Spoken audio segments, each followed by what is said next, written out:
Bien, vamos esta mañana a trabajar lo que es el aprendizaje automatizado por dinámica de sistemas y regresores neuronales. Es una aplicación para series temporales como una nueva forma de entender algunos procesos que se pueden utilizar desde la dinámica de sistemas y lo que es el proceso de aprendizaje, ¿no? A partir del desarrollo de regresores neuronales.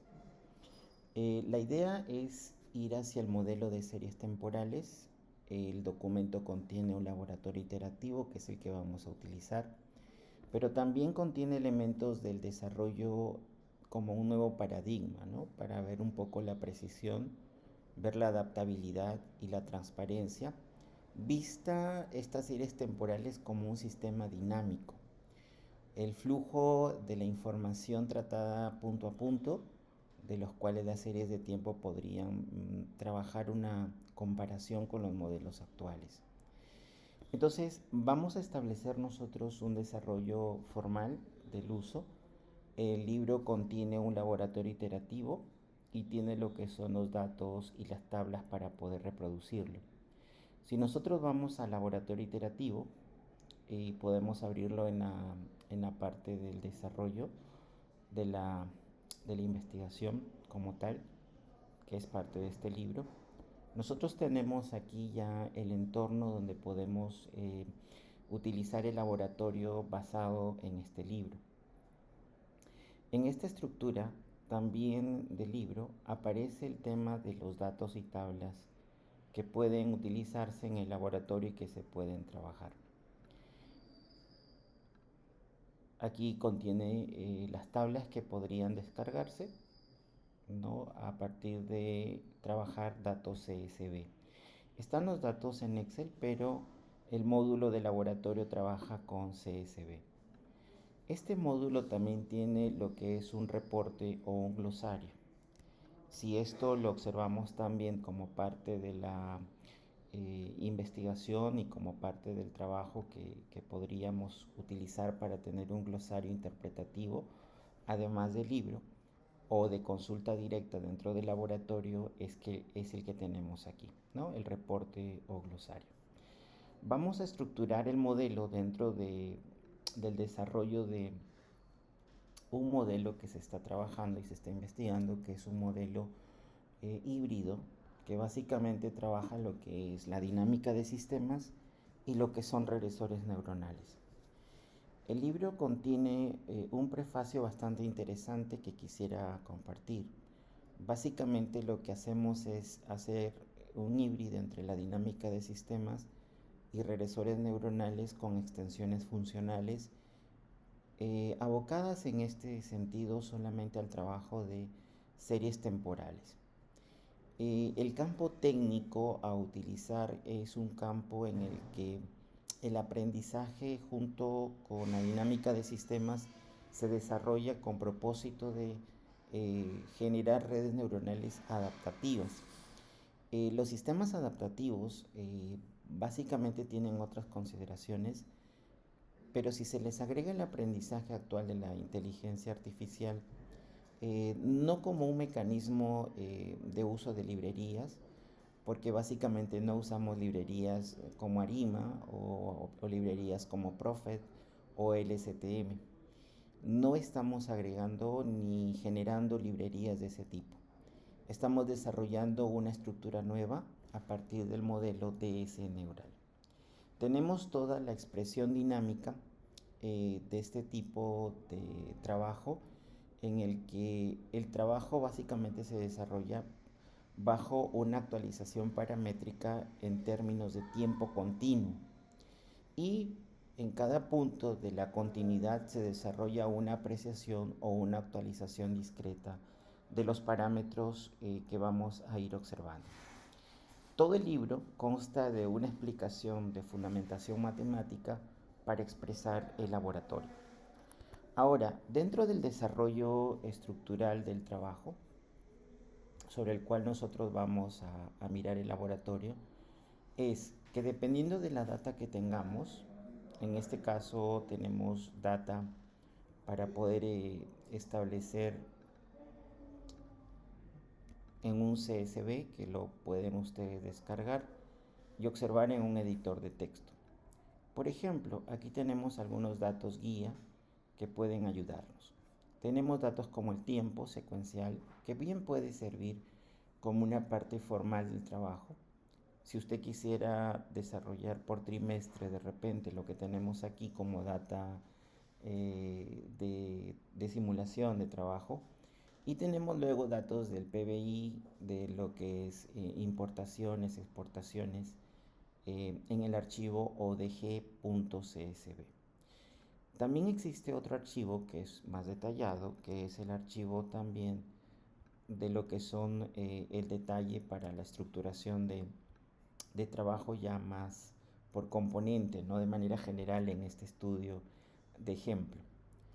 Si tuviéramos algún problema de repente por la estructuración, por ahora el laboratorio trabaja con separación por comas.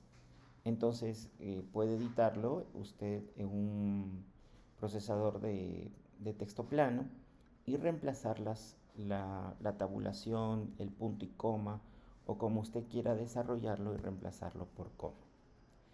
Entonces, de esa manera nosotros tenemos ya un archivo separado por comas que puede ayudarnos y lo podemos actualizar. Entonces, en esa estructuración es el trabajo de separación por comas. Bien, vamos a observar entonces el desarrollo de esa data. Por ejemplo, el trabajo de detalle que observamos de forma general ante lo que es un trabajo de línea económica, del Producto Bruto Interno y de forma general importaciones o exportaciones, tenemos esta tabla que la tenemos básicamente como un archivo CSV separado por comas. Es lo que el laboratorio por ahora establece. Entonces, ¿qué es lo que nos pide? Nos pide ir al archivo para poder abrirlo. Por ejemplo, voy a tomar la forma general de la estructura de datos que tenemos como base de ejemplo y vamos a trabajar o desarrollar para poder abrirlo. Se carga el archivo en la web de ejemplo y tenemos que definir la columna de tiempo. Tenemos una columna time y acá podemos, por ejemplo, manejar lo que son las columnas, por ejemplo, de importaciones. De esta manera nosotros tenemos un desarrollo formal de revisar en series de tiempo estos datos. En la estructuración de los datos, ahora voy a abrir de forma general para que se pueda observar, estaría tomando lo que es el tiempo de forma secuencial y revisando lo que son las importaciones. Puedo utilizar cualquiera de los otros datos, como el consumo público, por ejemplo, o las inversiones internas fijas, por ejemplo, que tenemos de forma general acá, o el consumo privado, o el PBI. Estos son los nombres de columna que van aquí, pero recuerde que es un archivo CSV el que se remite. Vamos a estructurar algunas consideraciones de lo que es los elementos necesarios para que el modelo pueda generar el aprendizaje, la adaptación y la transparencia dentro del contexto de este modelo. Entonces, ante los datos temporales, nosotros vamos a definirlos. Hay una referencia bastante clara. Por ejemplo, yo también pudiera decir que es de acuerdo a la inversión bruta interna fija, también.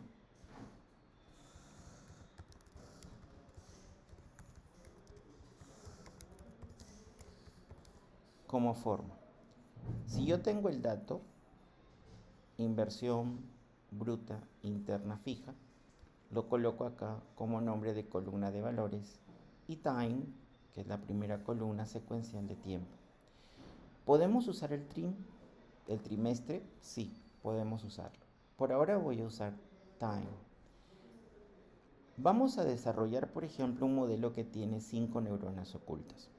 Y aquí me voy a valer del proceso que ustedes tienen de ayuda en el reporte glosario para indicar lo siguiente. Por supuesto, el detalle está en el libro. Las neuronas ocultas, con valoración de H como variable o parámetro, es el espacio latente neuronal. A nivel neuronal, a mayor valor de neuronas que se puedan utilizar, o se define mayor representación del trabajo que quisiera como aprendizaje. Pero también hay un sobreajuste que se puede elaborar, ¿no?, en el proceso de aprendizaje cuando se utiliza inteligencia artificial. Este sobreajuste tiene que regularse. Por lo tanto, podríamos pensar que aprende bastante bien, pero hay que revisar ese sobreajuste. Por ahora voy a colocar 5 neuronas para simplemente trabajar en esta parte. Luego me dice el valor de gamma, y ese valor de gamma básicamente controla cuán rápido una componente lenta se adapta a una serie observada. Valores altos implican reacción rápida y valores bajos inercia. Cuando sucede que tiene que aprender el camino que ha seguido la serie temporal, si la serie temporal tiene cambios bruscos, la velocidad de ajuste se da a través de este parámetro, gamma. Si el valor es muy bajo, va a permanecer a espera del siguiente dato o el local siguiente, tal como lo revisan los siguientes parámetros. Pero el valor de velocidad de ajuste lo podemos colocar nosotros. Eso no se observa en otros modelos, ¿no? Se le ha llamado gamma al ajuste C, ¿no?, al ajuste básicamente de controlar o como control a la adaptación observada. Luego tenemos la tasa de aprendizaje eta.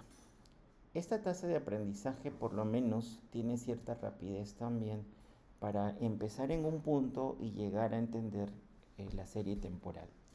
Este aprendizaje es propio de lo que es el modelo dinámico de sistema y cómo este proceso dinámico de sistema actualmente puede llegar ya a utilizar el proceso de aprendizaje. Esa tasa de aprendizaje se observa en este valor. En el libro lo vamos a encontrar en la página 28, aunque hay una formulación matemática para esta observación de eta, pero en la página 28 nosotros podemos observar esto, ¿no? En la página 28 podemos observar la actualización de estos pesos. Básicamente, como se observa aquí, eta define lo que es la actualización para que se pueda hacer el aprendizaje de manera suave. Valores muy bajos generan suavidad en ese aprendizaje. ¿Qué implica esa suavidad? Implica evitar cambios bruscos que se hayan observado en la serie temporal y que tenga que pasar de valores muy bajos a valores muy altos, o un aumento bastante fuerte o una disminución bastante fuerte, y que ETA permita que ese aprendizaje a través del contexto local también se pueda examinar. Entonces, básicamente eso es lo que se estructura con ETA. En la parte formal de la referencia, luego sigue el amortiguamiento de X. Este amortiguamiento de X tiene que ver con la tendencia natural a decaer a cero. En los procesos de aprendizaje se evitan esos infinitos, ¿no?, hacia la parte negativa o hacia la parte positiva, en la que se disipa, ¿no? Se disipa el aprendizaje. Entonces, ese amortiguamiento o ese damping se representa por pérdida de memoria o disipación de los efectos pasados. Entonces, si se llega a tener un decaimiento, se pierde esa memoria. Entonces, para no perderlo, hay que tener un damping, un amortiguamiento de esos valores que se van consiguiendo en la serie temporal. Luego, el otro parámetro es la sensibilidad al error. Se espera que sea bastante bajo. Esa sensibilidad al error es cuando se incorpora en esa dinámica y los valores altos lo hacen al sistema muy reactivo y valores bajos lo hacen estabilizar. Esta sensibilidad del error se incorpora por la dinámica que tiene la serie temporal, y como tenemos una dinámica temporal básicamente en el tiempo como forma de estudio, esa sensibilidad al error tiene que ser baja. Se coloca por defecto un punto 0,1. Se ha probado en valores más bajos y básicamente ha sucedido de que esa sensibilidad permite tener un ajuste bastante fuerte, inclusive cuando los cambios son bastante pequeños. Luego aparece lo que es la tendencia local, y esto lo que hace es controlar cómo influye la tendencia local, diferentes valores que se logran predecir dentro de la serie temporal y que permite de manera suave revisar las pendientes, ¿no? Los cambios formales de cóncavo y convexo dentro de los cambios de nivel. Esta formalidad son los parámetros que el modelo trabaja. Luego las repeticiones o el número de épocas de entrenamiento que se requieran también se pueden mejorar. Hay lo que es un holdout para lo que es la parte formal de entrenamiento. Si quisiera de los datos tomar un porcentaje para que entrene y luego observar si predice y observar cuáles son las predicciones del modelo, lo podemos hacer también. Esto sucede básicamente por el número de épocas. En el laboratorio también se pueden reiniciar los pesos en cada época o se pueden mantener. Muchas veces se pueden mantener, pero hay que recordar que sería poder sobreescribir, ¿no? Sobre un modelo ya definido. ¿Podemos hacerlo? Sí, lo podemos hacer. ¿Ya? Voy a ver si, bueno, como hemos estado cierto tiempo trabajando, vamos a ver si en este caso lo ha logrado. Como ustedes ven, hay algunas métricas de ajuste, básicamente las vías, algunos elementos de referencia en cuanto a los valores de error, ¿no? Por métrica que se están definiendo, y algunos porcentajes básicamente de ese error. El R de esta serie es bastante alto y el R cuadrado es 0,92 y ha utilizado solo 5 neuronas y ha tenido 10 épocas para poder hacerlo. Hay un porcentaje de variabilidad que se explica por la dirección del 76,83%, que es bastante bueno como porcentaje. Ahora, nosotros observamos aquí el valor ajustado y el valor observado. Si ustedes se dan cuenta, casi en las primeras conformaciones de aprendizaje, el ajuste básicamente lo que trata es de lograr llegar, ¿no? Llegar a la observación para poder seguirla y aprender por cada uno de los puntos que va refiriéndose y la suavidad que podría establecerse. Entonces, casi siempre en estas primeras líneas de análisis del modelo, el modelo se ajusta y trata de seguir el aprendizaje de la serie temporal. Por aprendizaje, la serie temporal. Este desarrollo puede ser cambiado. ¿Qué pasaría si nosotros ajustamos un poco más cualquiera de estas? Podríamos nosotros hacer un ajuste y luego hacer una comparación. Bien, pero el laboratorio también revisa la predicción futura. Si por ejemplo nosotros quisiéramos revisar en horizonte dos valores, actualmente se definen esos dos valores, ¿no? Y dentro de la definición de esos dos valores, básicamente la estructuración de la predicción futura desde la observación se logra. Y acá vamos a ir al holdout, donde decimos que si el entrenamiento que queremos, que en un 80% tome el valor o los valores para poder ser entrenado y el otro para poder hacer la validación, también se puede realizar. Habíamos logrado 5 neuronas y habíamos logrado épocas 10. Si ejecutamos el holdout de los 86 datos que tenemos, observamos nosotros las métricas del entrenamiento. Básicamente toma el 80% de los datos para poder entrenar y luego observa si ha entrenado y si el test básicamente se ajusta, ¿no? Entonces ahí tenemos un ajuste bastante logrado, inclusive muestra que el R cuadrado es 0,92. Ya que los valores son de miles, los ajustes en el MAE o en el RMS es bastante claro. Esta referencia puede también mejorarse. Si nosotros quisiéramos que el entrenamiento de repente por R cuadrado pueda ser ajustado, puedo cambiar y utilizar más neuronas, pero recuerden que esto se regula. No queremos un sobreajuste para poder trabajar estas métricas de entrenamiento. Entonces, si hacemos un sobreajuste, podríamos observar si hay algún cambio. Y noten ustedes que el cambio a 0,85 que teníamos, ha habido un sobreajuste.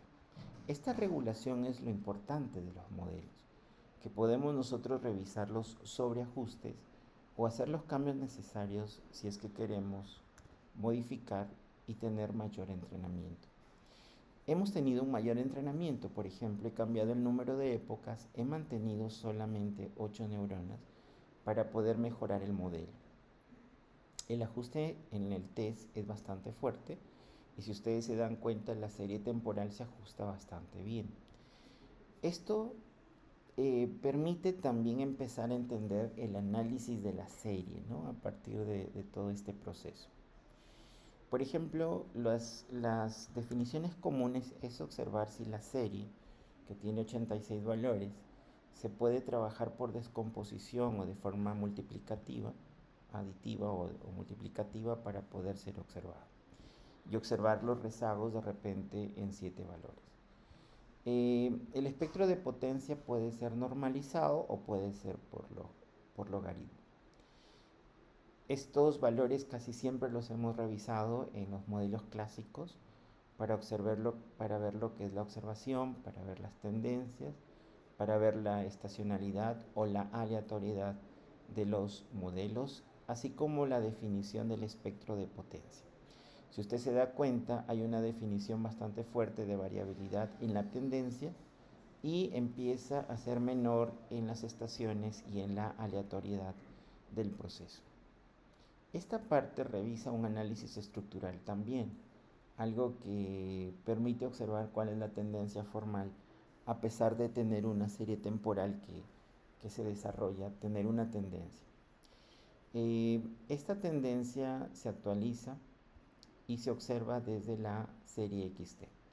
En el reporte básicamente de lo que es el glosario, este X sub t que estamos mirando es el estado interno. Es la variable latente que resume la memoria dinámica del sistema. No corresponde a una magnitud observable directa, sino a la acumulación de efectos pasados, tendencias, errores y perturbaciones. Y luego podemos observar la componente lenta. Básicamente es el acumulador de nivel. Aquí es donde entra la dinámica de sistemas para poder observarlo y saber cuándo ese nivel puede interpretarse como una capacidad de estructura para poder precisar la demanda o el riesgo ante una variación. En el análisis estructural podemos observar esta componente lenta. Esta componente lenta la podemos revisar en el actualizar el análisis o al actualizar el análisis.